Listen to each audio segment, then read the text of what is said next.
6. The next few days were full of trouble.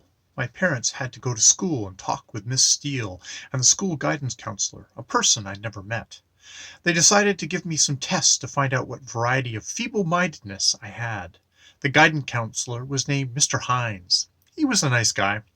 He told me his whole story the first time I went to see him. It seems he had started out as the woodshop teacher, but when Bat Masterson needed a guidance counselor, they picked him. So Mr. Hines took all these courses in psychology and counseling. He took them by mail from a correspondence school in Ohio. Mr. Hines had a lot of tests in his office. They were more like games than tests.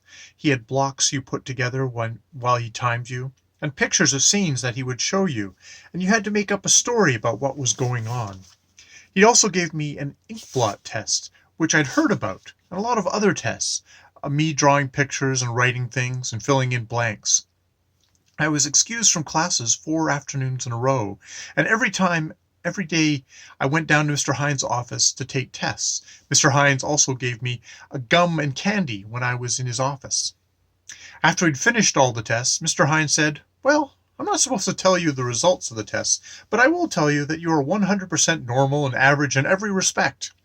Maybe you're a little bit brighter than average. I'll have to talk with your parents." I was sorry the tests were over. It was the first time I hadn't been bored since I came to school.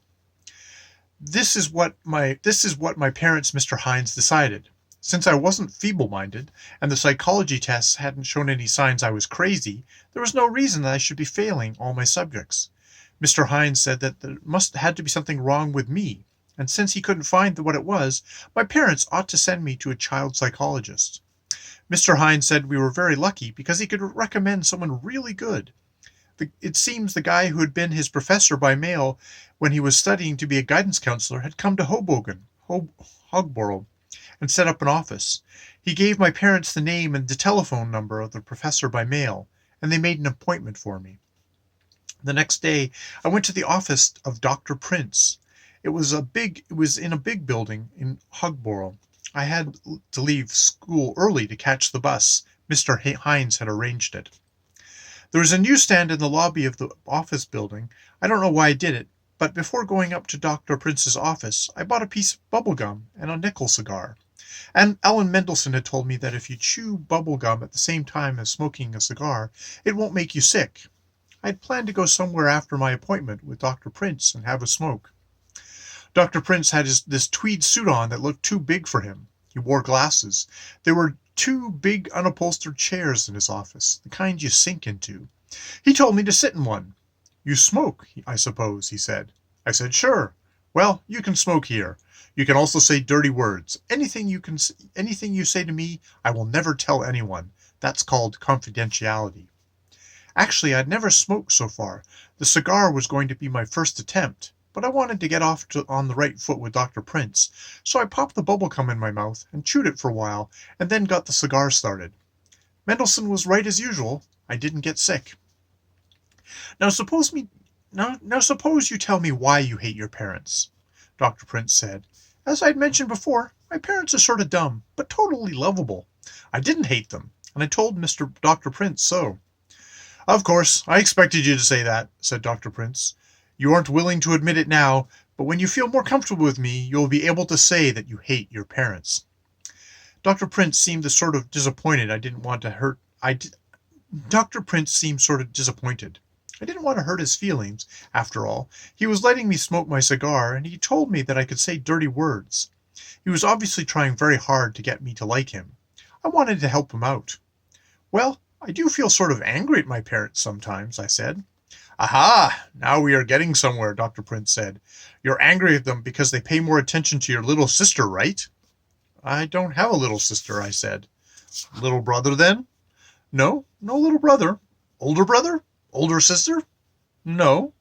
"Twin?" "No." Dr. Prince looked puzzled. He had a big folder in his lap. I recognized some of the tests Mr. Hines had given me. Dr. Prince thumbed through the papers in the folder. "I suppose you're upset because your parents drink so much," he said. I told him that my parents hardly ever drink at all. Dr. Prince was silent for a long time. He stared at the pile of paper in his lap. Finally he said, "We won't get anywhere until you decide to cooperate." You can sit there smoking that cheap cigar and chewing bubble gum and resisting the therapy for as long as you like. I don't care. I get paid just the same, but you're not going to be able to solve any of your problems unless you are willing to talk about them." I started to tell Dr. Prince about how I was mad at my parents sometimes because I didn't like the new house or the new neighborhood or the new school, but he interrupted me. "Don't rationalize.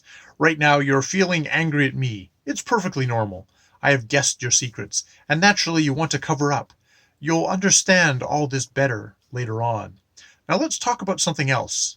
How did you feel about things in general when you were 6 months old?" I told Dr. Prince I couldn't remember anything about being 6 months old. He brightened up a little bit when I said that, and he made some notes on his pad. "Oh, can't remember, is it so? Well, don't worry, Leonard. You won't be having any more nightmares before long. You're pretty confused, but it isn't too late to help you. Come again next Monday at the same time." I don't think I'd ever had bad dreams. When I dream about science fiction monsters and things like that, I usually enjoy it. I had already caught up I already caught on that it wouldn't do any good to tell that to Dr. Prince.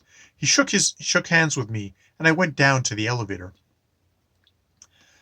I bought another cigar and another piece of bubble gum at the newsstand in the lobby. When I got home, the charcoal in the barbecue was already red hot. My mother wanted to know how my appointment with the doctor had gone.